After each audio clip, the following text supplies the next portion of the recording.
வணக்கம் ஃப்ரெண்ட்ஸ். இன்றைக்கி பச்சை பட்டாணியும் உருளைக்கிழங்கும் குருமா அதுக்கு ரெடி பண்ணுறதுக்கு எல்லாமே எடுத்து வச்சுருக்கேன். அது எப்படி செய்யலான்னு பார்க்கலாம், அவங்க வீடியோக்குள்ளே போகலாம். இப்போ நான் எல்லாமே ரெடியாக எடுத்து வச்சுருக்கேன். தேங்காய் முதற்கொண்டு அரைக்கிறதெல்லாம் எல்லாம் ரெடியாக எடுத்து வச்சாச்சு. இப்போ செய்வோம். அது செய்கிறதுக்கு குக்கரில் தான் நான் வைக்க போகிறேன். குக்கரில் வச்சு எண்ணெய் ஊற்றியாச்சு. கடுகு, உளுந்தம் பருப்பு, சோம்பு, பட்டை, ஒரே ஒரு கிராம்பு மட்டும் போட்டிருக்கிறேன். நல்லா போட்டு பொரிஞ்சு வந்ததுக்கப்புறமா வெங்காயம் போட்டுக்கலாம். வெங்காயம் போட்டு அது வெங்காயம் வதங்குறதுக்கும் கொஞ்சமாக உப்பு போட்டோம்னா சீக்கிரமாக வதங்கிடும். வதங்கிட்டுருக்கப்போ கொஞ்சம் ஒரு ஸ்பூன் இஞ்சி பூண்டு விழுதும் போட்டு அதையும் நல்லா வதக்கிடலாம். இப்போ நான் பெரிய தக்காளியாக ஒரு தக்காளி எடுத்து வச்சுருக்கேன். அதையும் நறுக்கி போட்டாச்சு. நல்லா வதங்கட்டும். வதங்கி வர்றப்போ நம்ம பச்சை பட்டாணி போட்டுக்கிடலாம். அப்போ பச்சை பட்டாணி இப்போ இந்த கிடைக்கிற சீசனில் இந்த டயத்தில் வாங்கி நம்ம உரித்து கொஞ்சம் ஃப்ரிட்ஜுக்குள்ளே ஸ்டோர் பண்ணி வச்சுக்கிட்டோம்னா நமக்கு தேவையானப்போ நம்ம எடுத்து யூஸ் பண்ணிக்கிடலாம். இப்போ சீசன் விட்டாச்சுன்னா இது பட்டாணி காஞ்ச பட்டாணி தான் கிடைக்கும். அது நம்ம ஊற வைக்கணும் எப்படியும். இதுன்னா அப்படியே போட்டு வேக வச்சிடலாம்.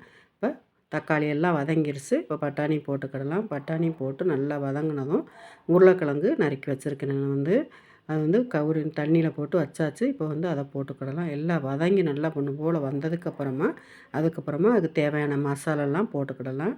இப்போ அதுக்கு தேவையான மசால் 1.5 ஸ்பூனு மிளகாத்தூள் போட்டிருக்கேன். காரம் எவ்வளோ தேவையோ நமக்கு அது போட்டுக்கலாம். நான் 1.5 ஸ்பூன் போட்டிருக்கேன் மிளகாத்தூள்.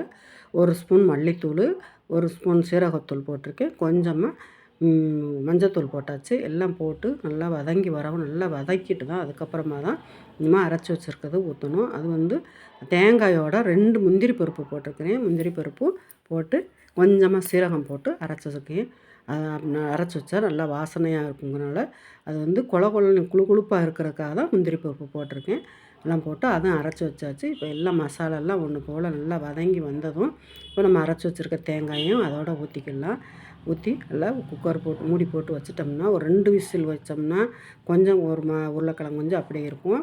3-4 விசில் வச்சோம்னா நல்லா குலைவாக நல்லா வந்துடும். இது நம்ம பூரிக்கும் நல்லாயிருக்கும், சப்பாத்திக்குமே நல்லாயிருக்கும். இந்த மாதிரி ரெடி பண்ணுறதுக்கு இது சூப்பராகவும் இருக்கும். இந்த மாதிரி ஒரு தடவை செஞ்சு பாருங்கள். இது இன்றைக்கி நான் சப்பாத்திக்கு தான் வச்சுருக்கேன். சப்பாத்திக்கு போக மதியத்துக்கும் அது மீதம் இருந்தால் நம்ம ரசம் சாதத்துக்கும் சூப்பராக இருக்கும். இந்த மாதிரி 3 இது ஒரு தடவை ஒன்றா வச்சிட்டோம்னா காலையில் வச்சோம்னா கூட சப்பாத்திக்கு சாப்பிட்டு முடிச்சுட்டு மதியத்துக்கும் சாதத்துக்கும் வச்சுக்கிடலாம். அந்த மாதிரி யூஸ் பண்ணிக்கிடலாம். இது நல்லா தான் இருக்கும். இது ரெடி பண்ணுறதுக்கு சப்பாத்திக்கு இப்போ எல்லாம் ரெடி பண்ணியாச்சு. இப்போ நான் வெயில் காலம்தான், அவ்வளோவா சாதமெல்லாம் சாப்பிட்றதுக்கு சில பேருக்கு பிடிக்காது. இந்த கூழ், கம்மங்கூழ், ராகி கூழ் இந்த மாதிரி தான் சாப்பிட்றதுக்கு நல்லாயிருக்கும். குழந்தைகளுக்கு நல்லா தண்ணி கொடுங்க. தண்ணி கொடுக்குறது தான் நல்லது. தண்ணி நிறையா நம்மளுமே தண்ணி குடிக்கலாம். வெயில் ஜாஸ்தின்னு சொல்கிறாங்க.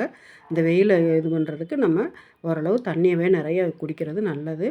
இப்படி இந்த மாதிரி ரெடி பண்ணி கொடுங்க. இந்த வீடியோ முடிஞ்சிருச்சு. வீடியோ பிடிச்சிருந்தா லைக் பண்ணுங்கள், ஷேர் பண்ணுங்கள், சப்ஸ்கிரைப் பண்ணுங்கள், கமெண்ட் பண்ணுங்கள்.